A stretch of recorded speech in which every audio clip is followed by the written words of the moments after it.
खानदान ज़हरा बुलंदतर सलावत अल्लाहुम्मा सल्ली अला।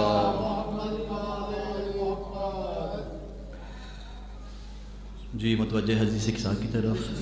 दुआएं अपनी जहन में रखिएगा। आऊज़ु बिल्लाहि मिनश शैतानिर रजीम बिस्मिल्लाहिर रहमानिर रहीम।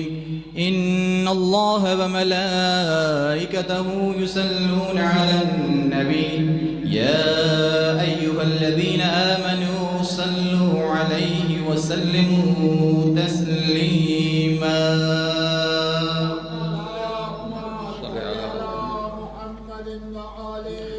बिस्मिल्लाहिर्रहमानिर्रहीम। अन फातिमत ज़हरा अलैहिस्सलाम बिन्त रसूलिल्लाहि सल्लल्लाहु अलैहि व आलिहि क़ालत समिअतु फातिमत अन्नहा क़ालत दख़ल अलय्य अबी रसूलुल्लाहि फ़ी बअदिल अय्याम फ़क़ाल अस्सलामु अलैका या फ़ातिमा फ़क़ुल्तु अलैका अस्सलाम क़ाल इन्नी अजिदु फ़ी बदनी ज़ुअफ़ा फ़क़ुल्तु लहु उईज़ुका बिल्लाहि या अबताह मिन अज़्ज़ुअफ़ फ़क़ाल या फ़ातिमatu ईतीनी बिल्किसाइल यमानी फ़ग़त्तीनी बिहि फ़अतैतुहु बिल्किसाइल यमानी फ़ग़त्तैतुहु बिहि वसिरतु अंज़ुरु इलैहि वइज़ा वजहुहु यतलअलअ कअन्नहु अल-बद्रु फ़ी लैलति तमामिहि व कमालिहि वमा कानत इल्ला साअतन वइज़ा बिवलदिhi अल-हसन क़द अक़बल वक़ाल अस्सलामु अलैका या उम्मा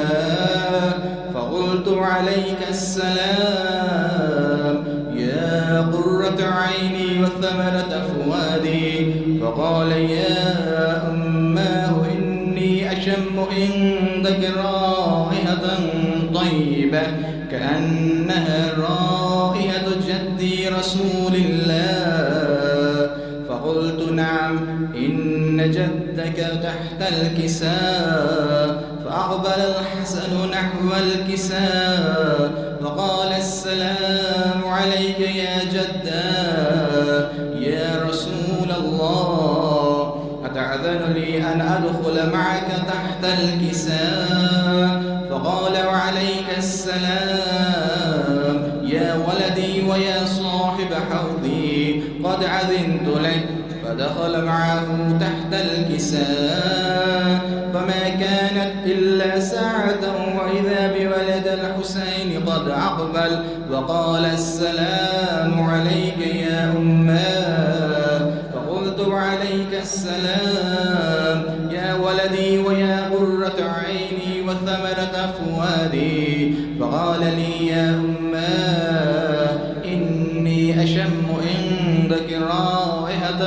طيبة كأنها رائحة جدي رسول الله صلى الله عليه وآله فقلت نعم إن جدك وأخاك تحت الكساء ودنا الحسين نحو الكساء وقال السلام عليك يا جدا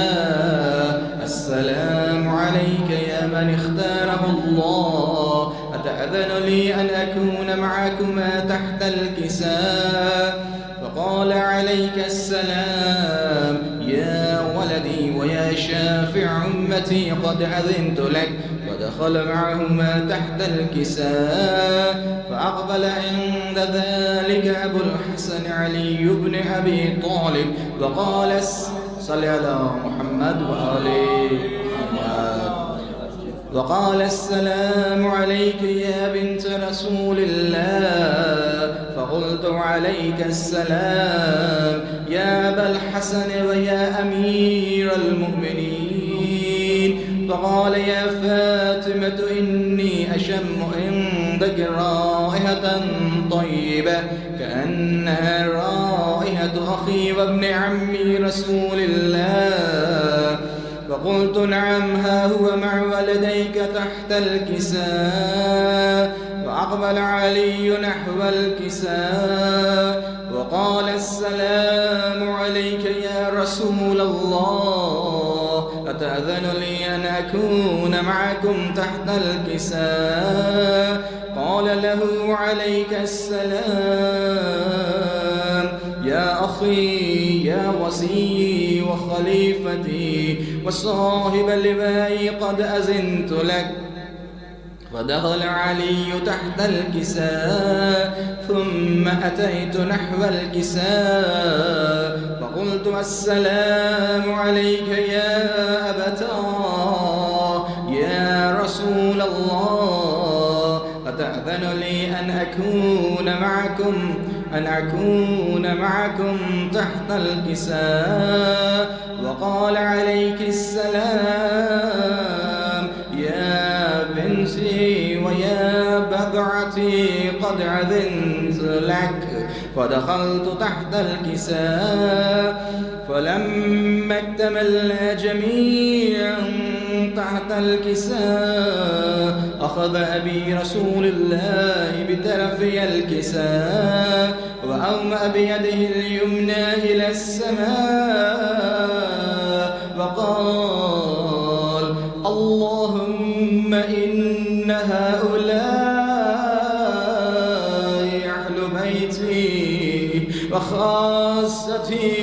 وحامتي، لحمهم لحمي ودمهم دمي، يؤلمني ما يؤلمهم ويحزنني ما يحزنهم. أنا حرب لمن حاربهم وسلم لمن سالمهم،